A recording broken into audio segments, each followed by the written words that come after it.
between power system and some emerging topic from data centers. So so as many of the audience may already know, so today we are sitting by this hotspot between the society and business ecos with the data centers. So if you sit at the intersection between these two, I bet you will go into the highlight news basically every day. Right? So like Mark Zuckerberg, Elon Musk, right? So they are setting up new data centers. There are a lot of controversial messages between the data centers business goals over the skill and the infrastructure into the society. Well, on the other side, myself and also many colleagues who have been working on very fundamental and very classical and exciting questions between the business goals and society goals with the power grids. Right. So think about standard tasks like optimal power flow, economic dispatch.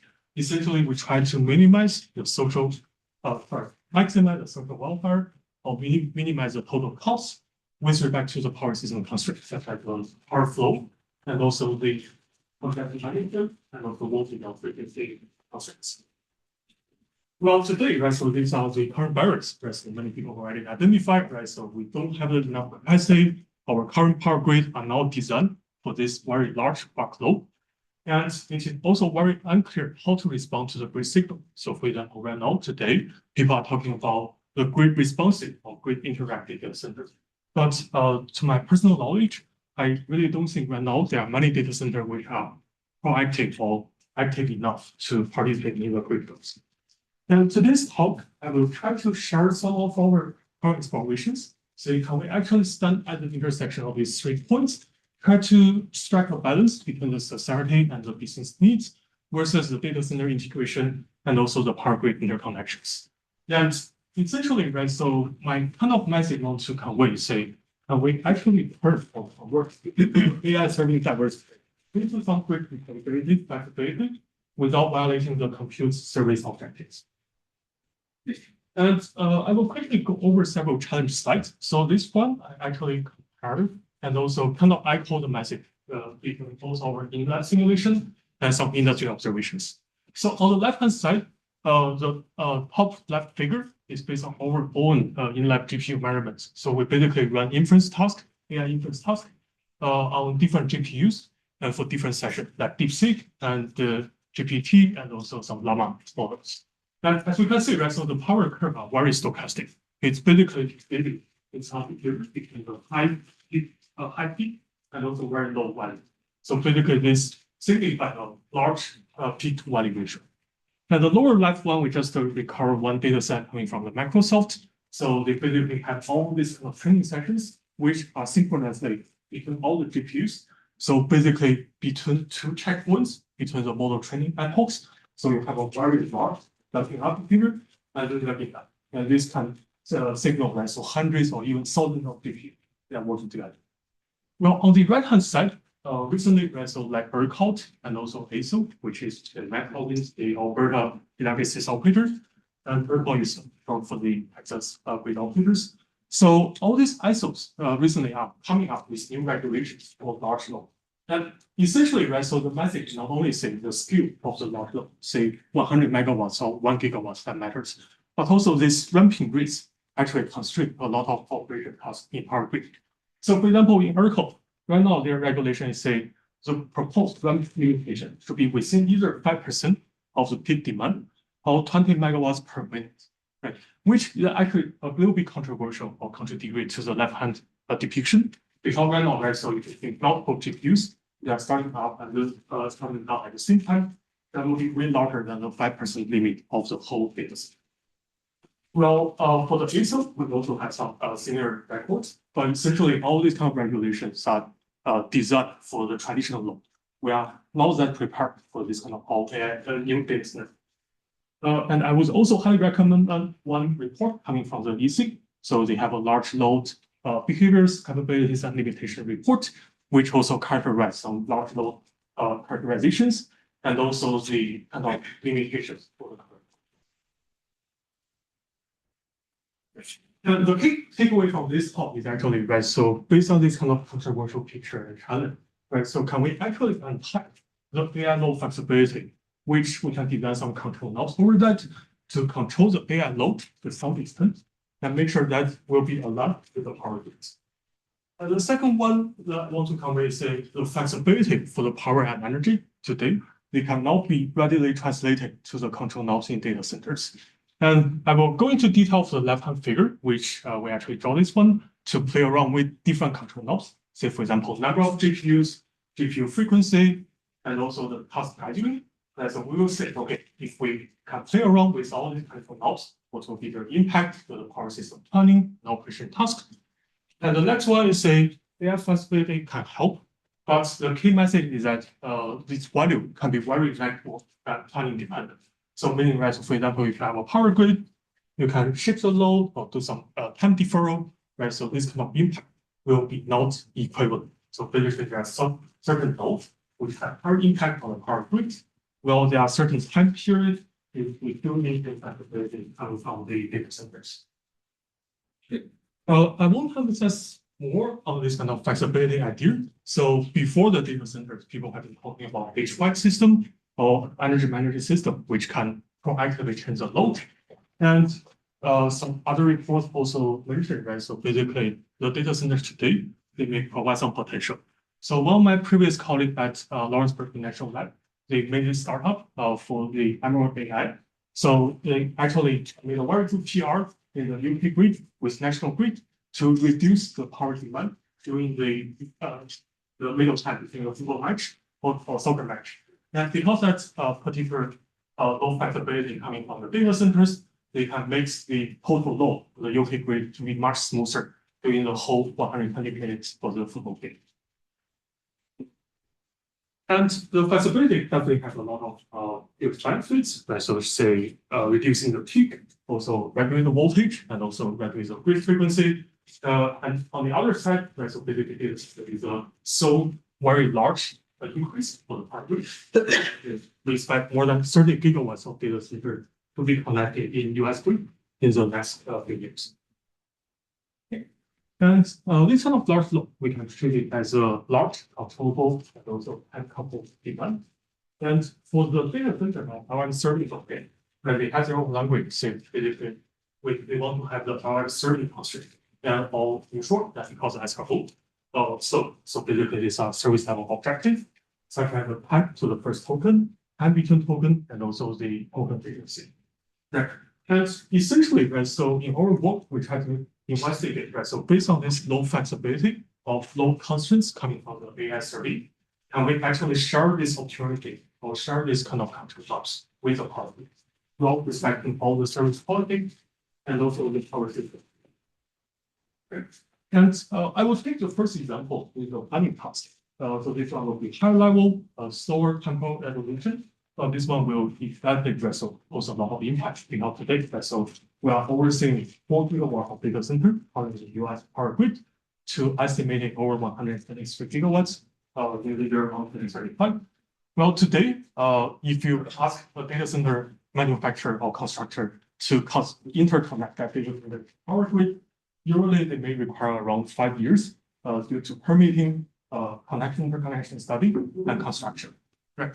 And essentially, this flow can be really time consuming because once you have a load request, you need to do the starting of the queue. Then you need to say whether we want to update the network and generator, and we estimate the cost and delay by running different scenarios. And finally, we also have to say, okay, whether to and also, I would recommend the other report. So this one, we just have some other recommendations for the connection of large load. And for this part, right, so I will emphasize some operational type. So for example, in the our queries, basically everything is we call it the auto-regressing mode. Right? So basically, you once you ask a question, sometimes we actually don't know, right? So how long will be the answer? Essentially, the answering procedure will be stochastic. So that will create a lot of time for power grid. Because think about when we are talking about flexibility or demand response, we really don't have a more certain picture. Say at certain time, certain location, can we reduce or increase the load? And from more this kind of lower level control or lower level picture, right? So basically right now in data centers, right? So we normally use a first come first serve, short for SCFS. And one particular issue is say if you have multiple queries coming, And there is a very long query coming first, then coming R1 and R2. Because we want to serve R0 first, so this will cause something called a head of blocking issue. Basically, all the GPUs and power will be utilized for the R0. R1 and R2, they will exhibit a longer latency. Well, from the power grid side, we will also say the low curve may not be that controllable because this one will always take all the GPU to compute. You cannot shift that. Right. So I will talk in more detail. Right. So from the scheduling side of the R queries, how will that gradually impact the GPU load, and then to the power fleet optimization. And for this part, again, right, so this is just a graph picture. We really play around with different control nodes. One is on the full level, which is more like a unit commitment in our system, which we try to configure the number of GPUs and some of our experience in unit commitment and also power system operation and optimization will actually share that to the GPU commitment problem. Then going to the lower level, we have the GPU level for every 1 second or even a little slower. That's the level we can actually play around with the GPU frequency. And we show that so once you change the frequency, they have the kind of very related impact on the power consumption. Well, from the scheduling level, we come up with one novel scheduling algorithm. We call it RF for least maxing first. Again, I will talk in more detail and comparison to the standard, right? So FCFS or the first come first served. Okay. And let's go to the first part. Right? So remember, we talk about a little bit about the planning. And today, our hope is to say, can we move from the left-hand side, which would have a rigid data center demand, to something more controllable and more flexible. And normally, right, so from a higher level, we have two kinds of flexibility. So one is to say, can we do some deferral or say temporal shift?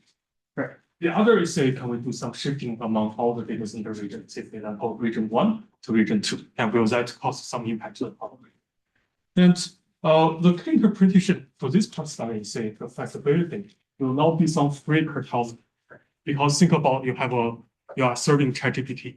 And if you're using 1 kilowatts of hour to serve GPT sessions, I would bet you can make more than $100 per kilowatt hour, right? But talking about power system, if we sell 1 kilowatts of hour energy, we will only make around at most $1, right? So that is a stark contrast. One is the energy per fleet, and also the energy reduction will be relatively lower cost compared to your ARM serving. So that's why when we are starting the flexibility, we need to control so what will be the impact to both the computing side and also the power side.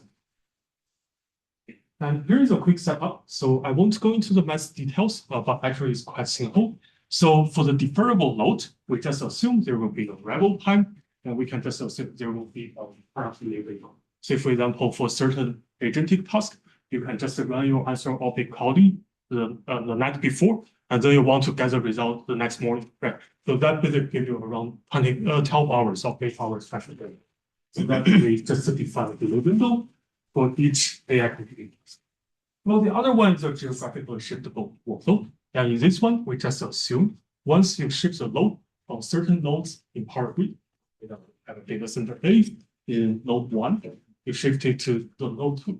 Then we need to make sure that so all the power are conserved around all the nodes. So that makes the power balance between both the power grid and also the data center networks. Okay. And we run so go ahead. In the previous slide, are any of these strategies currently implemented? Like, do we have temporal or spatial shifting currently? Not really. Yeah. So I will actually do some study and try to say, okay, do we really have the enough incentives for both the data center and corporate? But I think people are talking about this flexibility. So one of our goals is to say whether this can be validated and verified in real environments. Okay, let's continue here. So once we have set up this flexibility model, we just run a typically quite standard capacity expansion model in our system. So this one, we turn it at each stage optimization. First stage, we want to determine what will be the optimal capacity added to certain loads for generation and also line transmission construction upgrades. Well, for the second stage, we run hourly power flow of non-dispatch. So in this one, we just want to say, okay, based on this added capacity and also ID data center, what will be the optimal division between all of the operations. And we can run different scenarios, have analyze three options. Right? So one is the investment of generation additions, the other is the operation cost, the other is about the flexibility cost, which is in terms of how much cost is needed to shift the load. Okay.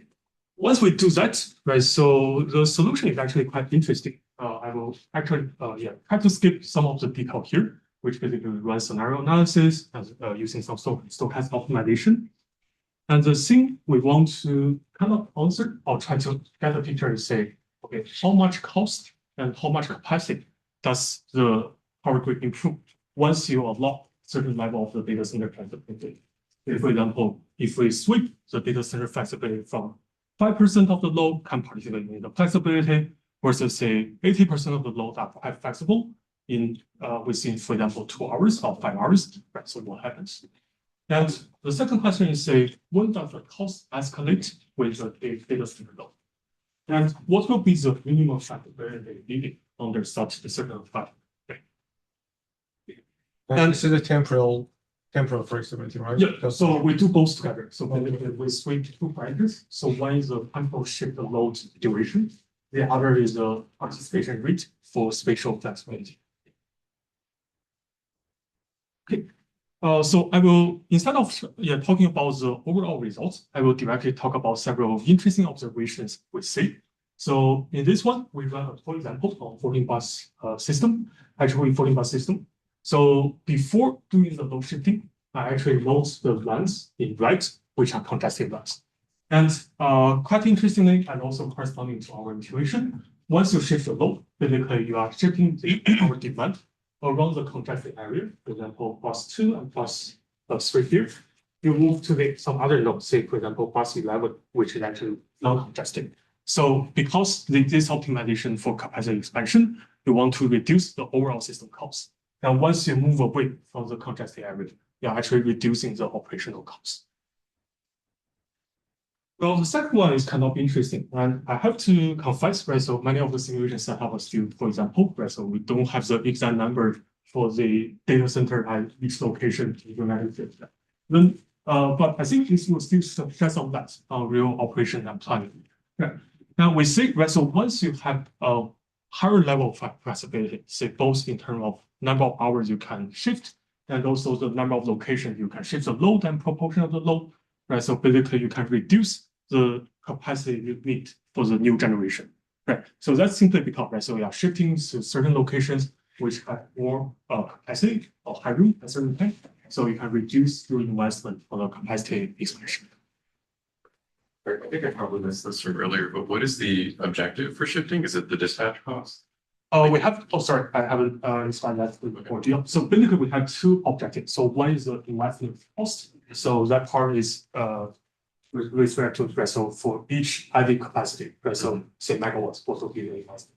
The other is the operation cost, say for each day or each hour, right? So what will be the cost associated with the fuel, natural fuel gas. Okay.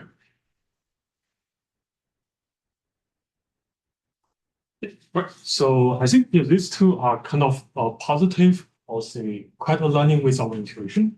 The next one, at least for myself, is kind of interesting. That is to say, if you have more flexibility, that's not always translates to say less flexibility.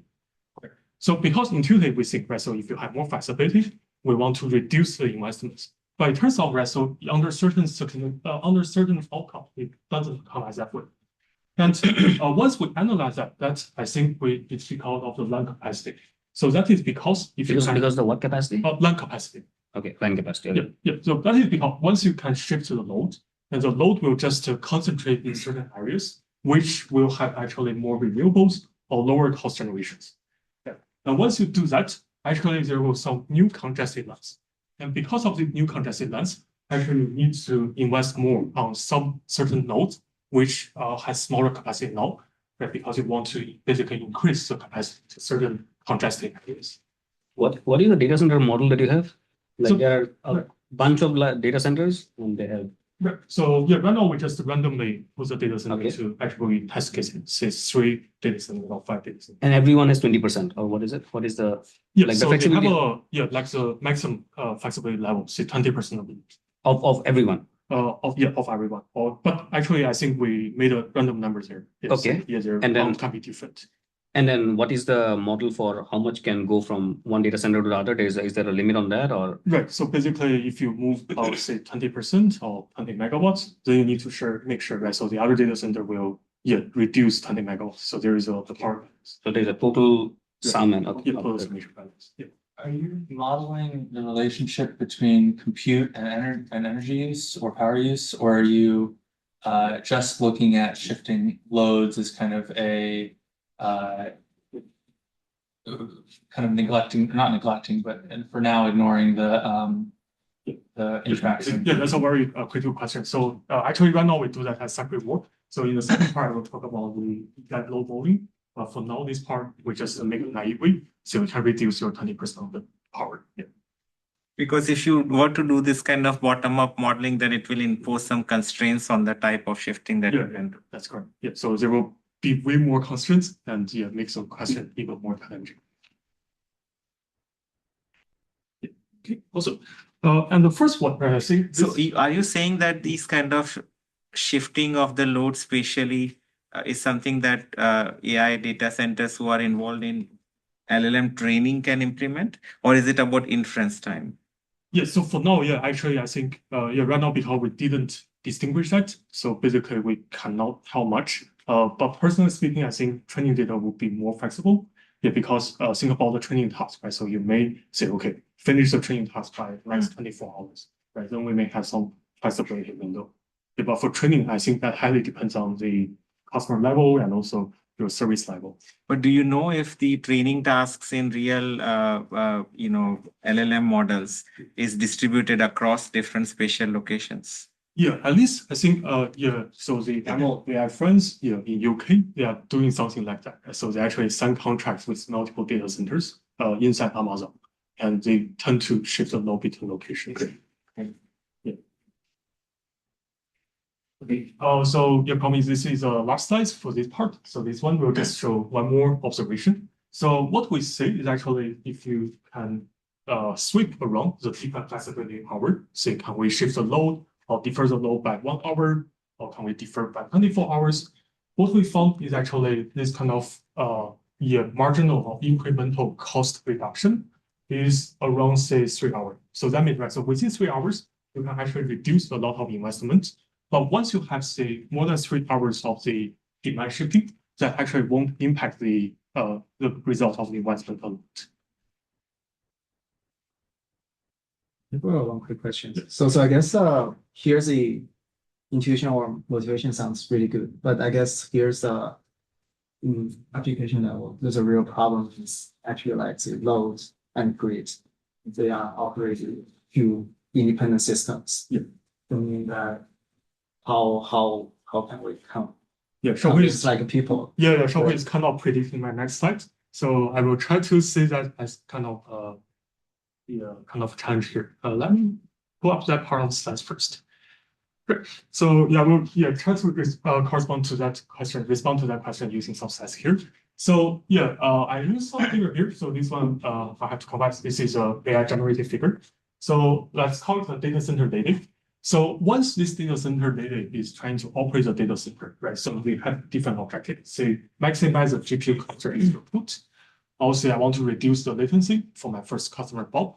Also, I want to improve the TTFT, the time to first token, for my second customer Alex. And maybe a secondary goal is to say, how we improve my server's energy efficiency. But I have to say right now, based on my observations, data centers are not that interested in that part, particularly because right, so they are delivering more kind of benefits, economic benefits for themselves by serving the customer better. Right. And then the next part is actually say for the grid operator. Let's call this is a grid operator guide. So for this guide, right, so we have some very standard tasks. So we want to ensure the power flows are safe. We want to make sure that implement the economic dispatch to serve all loads. And also I want to improve the loading conditions for better reliability. And Again, right, so a least favorable decision, maybe say, can we directly cut or can we directly shift the Alice and bounce law, right? So this is actually not so favorable because that will serve as a load shedding, also even low blackouts, right? And yeah, in our current research, this is still some ongoing task, but essentially I want to say, right, so basically can we make the data center related and the power system they talk to each other, right? And right, so what will be the shared and read language to control and to make them talk, right? Because basically right now, the power system objective constraints are totally distinct from the data center objective constraints. When you talk about control knobs, what does that mean? Like control knobs for where? Like at the level of the jobs entering a data center or trying to be reassigned with various locations within the data center or scheduling among different GPUs? Like what does that mean? Yeah, right. So okay, right, so you guys are predicting my slides very well. So I will show right, so what we do for the control knobs. So that I previously put as a second part. Yeah, but I want to talk it now. So yeah, essentially, right, so to make them talk, to make the data center and the power system talk, we want to go into detail and say, okay, what kind of variables they can actually communicate, and how will these variables, if they are treated as control knob, what will be their impact, right? I showed two quick examples here. On the left-hand side, so this one will detail level. So we call it like we can call it like GPU commitment, but essentially these are like the provision of the GPU resources. So for example, if you have different tasks, some are reasoning tasks, some are shorter, right, so requests, right? So today, right, so actually inside data centers, you can try to allocate and optimize, right? So how many GPUs, let's say GPU model 1 is served for the inference task, and some others are served for reasoning task, right? So this is quite like the unit commitment, right? So basically we try to provision the number of GPUs for each task. Well, for the right-hand figure, so this is actually coming from one colleague paper. So this one will show some close relation between the power system control objectives versus the data center control knob. So on the left one, right, so this one is a batch size, GPU frequency versus your power consumption. And we can see, right, so actually this one is quite showing a pattern here, right? Basically, if you increase the batch size, that is to say how many AI requests you are inferring at the same time, and also increasing the GPU, right? So the power consumption can be more than 2 times compared to say a lower frequency with a smaller batch size. Well, on the other side, right, so we can also try to draw the energy efficiency, or say draw up per token, right? So that will show some different patterns. Right? So essentially, right, so right now these are like the observations. Can we actually put the observations into some control flow? And in our exploration, so to make a statement here again, right, so this is the other AI generated figure, but I double checked it aligns with my intention here. We try to make it as a 3-level control. And the goal here is to say, okay, by playing around with the control knobs inside GPUs, inside data center, what will be the implications for the power system or power consumption, right? And the higher level, or the integer level, is about the TP configuration, shorter for tensor parallelism. So basically, how many GPUs you are group them together as one computing instance and let them serve certain traffic. And yeah, we do a lot of profiling to this part. Say basically we kind of run cloud GPUs and play around with different serving model, inference models, try to say, okay, what will be the power curve for different GPUs? Right. And we do observe, right, so for certain GPUs, they will be more energy and power efficient for certain tasks, right? So we can try to characterize as a pattern, which I will talk later. Well, on the medium level, so this part right now, there's still a lot of debate, say whether it is feasible to control the GPU frequency. And DVFS is short for dynamic voltage and frequency scaling. But speaking of the feasibility, right? So one thing we do notice is actually the relationship between the GPU frequency versus the power is quite predictable. So that means, right? So if we can directly change the frequency, we will know the GPU power at certain time. But of course, right? So as certain frequency, right, the throughput or the service level of the GPU will also change correspondingly, right? But essentially, right? So the key takeaway message here is say if you can connect this kind of lower level control knobs inside GPU, you basically connect the SRO in data centers versus the power consumption in the power grid. And even lowest level, right? So this part we do some exploration on AI serving. So that part we do this kind of least first algorithm, which we do swap the serving sequence for the different queries, and that will also impact the power curve and also impact the latency of the whole GPU systems. Right. I will skip some details for this part, but essentially, right, so I will want to show some real measurements here. So, for example, on the left-hand side, this we actually solve a large-scale integer programming because you need to control number of GPUs served for each task. So we basically frame it as an integer programming, and that one we can try to dynamically allocate different number of GPUs for different tasks. Well, on the right-hand side, these are real measurements between the GPU frequency versus the GPU power. And at least for all the GPUs we try to measure, they exhibit a I would say, linear relationship between the GPU frequency to the GPU power. Okay. For the laxity part, I will try to introduce in a short message here. So the laxity, I think it's a similar word to laziness.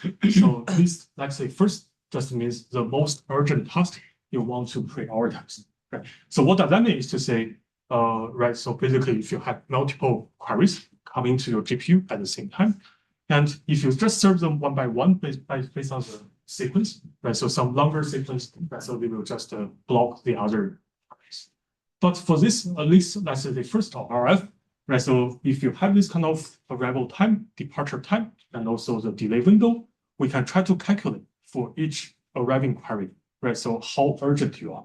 And if you are more urgent, right? So let's give you a higher priority, right? So let's just 30%, right? So this is the basic idea. And the major benefits which we can actually prove in this part is for this list, let's say first, right? So we can try to reduce the queue length inside the GPUs compared to the first coming, first serve. And also this one will be a more fair algorithm in terms of say, okay, for serving quality for each customer. And by adding that part back to the power system control, right, so we can try to play around with both the scheduling level for each customer, each GPU, versus the power system optimization at certain time and certain location. Okay. So here I just want to show a quick example. Say, okay, right, so remember this is a previous one. Your R0 is kind of make the R2, R1 and R2 delaying for a longer time, right? But once you calculate the latency, right, so because the R0 has a longer one, right, so we can allocate a larger delay time, right, so we try to prioritize R1 and R2 to the previous time step, and that will reduce the latency overall for each customer. Right, so this will be these numbers. Okay, and we also try to integrate the frequency control in GPU with one standard power system task, and this one is called the voltage regulation. Right. So in this one, what we do is basically the logic is quite standard. So we have the local voltage, then we do a duplex feedback to the certain node because all the data centers are connected to grid, right? You can observe the voltage, right? And instead of doing the standard, say, Q control on the reactive power or on DERs, the distributed energy resources, we can try to measure the active power coming from the data centers. Especially for the distribution grid, if you have a data center, it's distribution connected, right? Because of the high RX ratio in the distribution grid, actually controlling the P will make more effect control than compared to Q in terms of the voltage. Right? And once we do that, right, so we fit this new power level to each node in the data center in the power grid, right? And that we will measure the power of the voltage in to see, right, so whether the data center can provide enough voltage support. And the overall message is actually, right, so we use the data center power to help regulate the data center grid's voltage. Right? Basically, that's data center to solve data center's voltage. Right?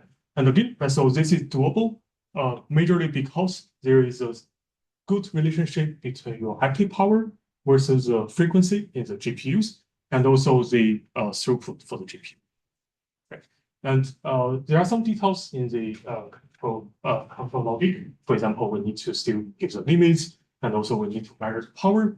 But interesting enough, right, so we can also quickly adapt this one to a distributed controller, meaning, right, so inside the grid, you don't need to know every node's power and every node's AI load profile. You can just measure your own voltage and then do your own local voltage control using this new shared opportunity or control knob coming from the DVFs. And here are some quick results. And I believe as we can see, there is a big contrast here because during presentation, we are always presenting the best results.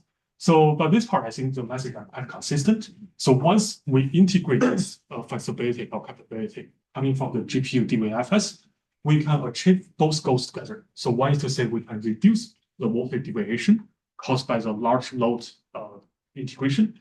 The other part is that, right, so because we do the control still in a distributed and constrained way, we can just make sure, right, so all the GPU load, they are still serving the customer in a reliable way.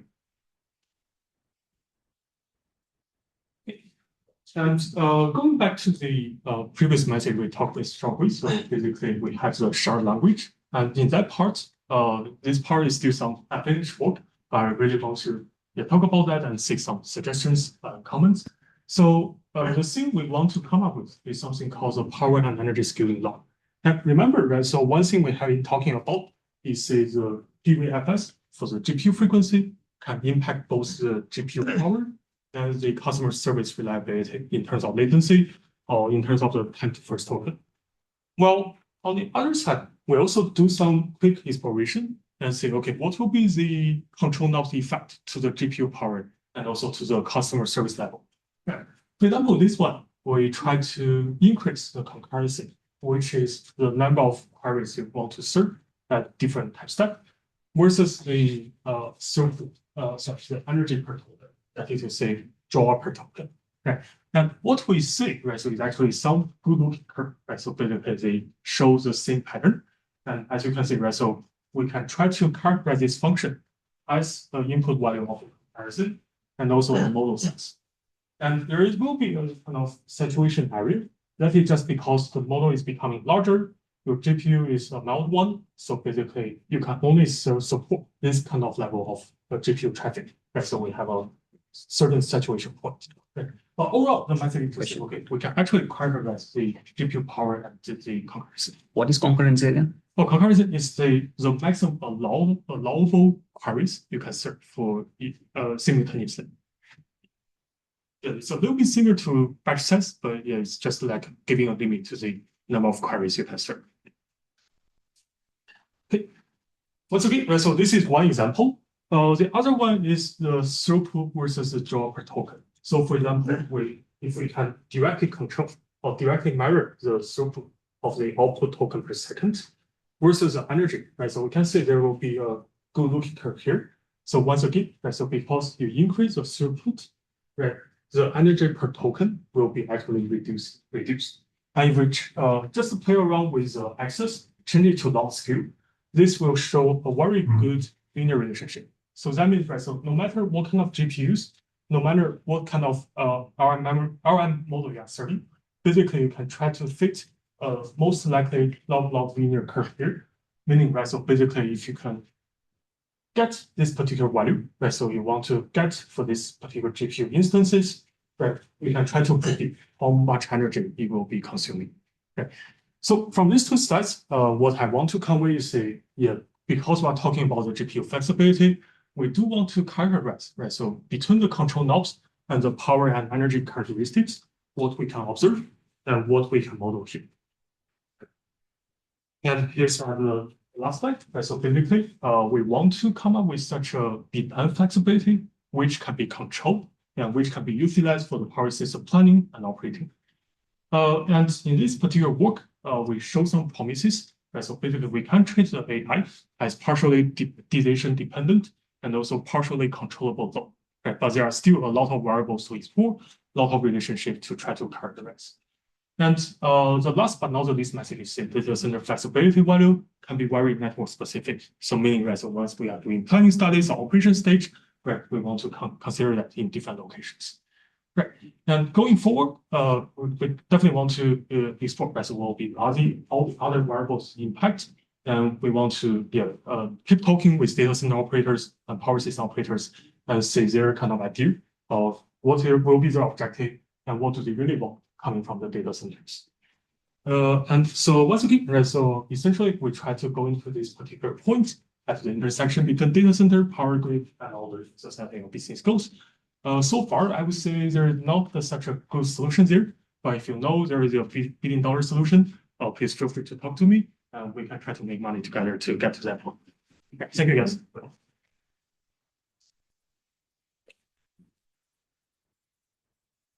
So in terms of this $1 billion solution, if you find a way to make the loads flexible, wouldn't data centers need this flexibility to process more tokens and maybe charge customers higher or charge more customers and gain more dollars? Right. So I think that would be a good economical study, right? So think about OpenAI, they have some data centers, Google, they have some other data centers. So if you increase the token cost for OpenAI, so there will be some impact to Google, and then that will in turn goes to the power system. So I haven't considered in that way, but I think that will be a good either dynamical way or game way to set up the cost. I have another question. Please. I have a question. Yeah, go ahead. We have query. Yeah. So my understanding is most of the strategy you have here would require the data center operator to cooperate with the ISOs. Is that correct? So have you thought about like if there is any like sort of mechanism designed to really make sure the like the DC operators are cooperating according to these strategies? Yeah, that's an interesting question. So for now, we want to convey, say, okay, can we share one same language between data center and the ISOs, right? So I think so far that is not that clear. But one example we show is on the voltage control here. Let me put on that slide. So in this part, we do envision this is still doable by using a distributed control. So that is to say, for the ISO side, you don't need to know the data center load exactly, say how many tokens I'm serving, or which customer I'm serving now, but you just give say a regulation signal. Say for example, at this certain stage, your voltage is violating by a magnitude, right? Then in our algorithm, we can show that data center we can do their own control in their own local load, right? So I think that shows some promise, but I would say that is still a very challenging task. Even in this example, the DC operator needs to respect that like regulation signal, right? So it has to be agreed upon beforehand that this the data center will do exactly this with this particular regulation signal. Is that correct?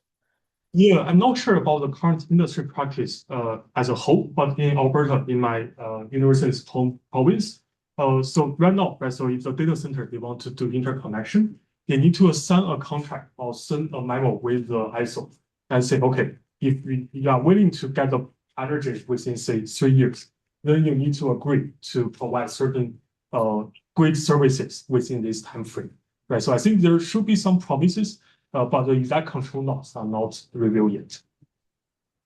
Okay, I see. Thank you. You talked a lot about like using different data center flexibility, like ways data centers can be more flexible and kind of agreements that can be made to have this happen. But is there any way to just price that in? So, there's a price for energy.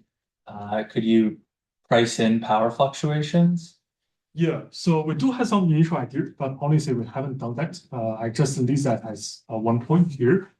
So yeah, I think you may know that so in power system, we have a locational marginal price, typically price based on the locational congestion and due variables. And it turns out, right, so the flexibility may be also having some locational marginal flexibility value, right? And so we can try to counteract. So for example, if you increase or reduce 1 megawatts of load at one location, what will be the locational impact? Yeah, I think that is definitely doable. And we can also say, right, so if you have this locational signal, in terms of price, what will be the impact to both the computing side and the power side? Okay, I was thinking more just like from a purely demand perspective, not necessarily like a flexibility response, but say you have a perfectly flat power decline. Is there a way to price in the fact that you're adding big jumps to that. That's not just in this demand response, but in kind of adding another cost associated with that. Yeah, we haven't done much cost study, to be honest, but I think that should be promising. Especially, I think Deep talked to me 2 months ago, so he has a very interesting idea. So if you connect the data center now, right, so we basically give a premium. So okay, I'm willing to reduce the cost in the later at certain ramping behavior time. Right, so basically, I'm exchanging for quicker connection for this kind of cost increase in the same time. So I have a question. So for the AI data center, who decides this power system operator for the control fence guy? For example, if I am the OpenAI staff, I want to use the H100 for 2 weeks. I think it's they decide, not the power system operator decide, right? Right. So yeah. So right now the data center operator they decide, right? So Not the power system operator. now the power decide. system. Yeah. Okay, so you mentioned that the power system operator decides. So but now it's Oh yeah. So this is like two-stage problem. So here, for example, the power system can decide in the planning stage. Say, okay, yeah, what will be the allocated capacity for this particular location? Say, if you construct a new data center, I allow you for 100 megawatts of data center. okay. But during the operation stage, right? So I think your query will be sent to some data centers by the data center operators. Okay. So it's decided by their staff, not the Yeah. power system. Yeah. Yeah, I guess that's why it's also challenging for the data center to be proactive because you are not directly talking to power system. Yeah.